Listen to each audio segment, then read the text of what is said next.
இனிய காலை வணக்கம் அன்புக்குரிய மாணவர்களே. இன்றைக்கி ஒரு அற்புதமான குறள் பார்க்கலாம். உற்றான் அளவும் பிணியளவும் காலமும் கற்றான் கருதி செயல்.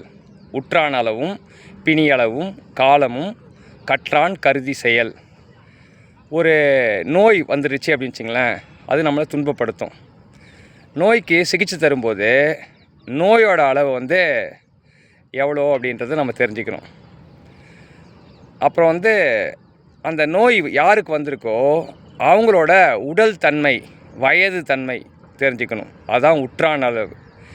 பிணி அளவு, அதுக்கப்புறம் எந்த காலத்தில் இந்த நோய் ஏற்பட்டிருக்கு அந்த காலத்தை உணர்ந்துக்கணும்.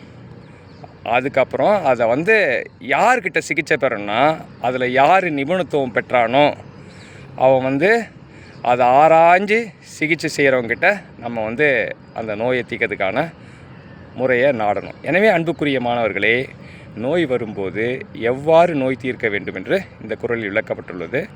உங்களுடன் வைத்தியநாதன் சார் மற்றும் சுரேந்திரன் சார். வாழ்த்துக்கள் சாம்பியன்ஸ்.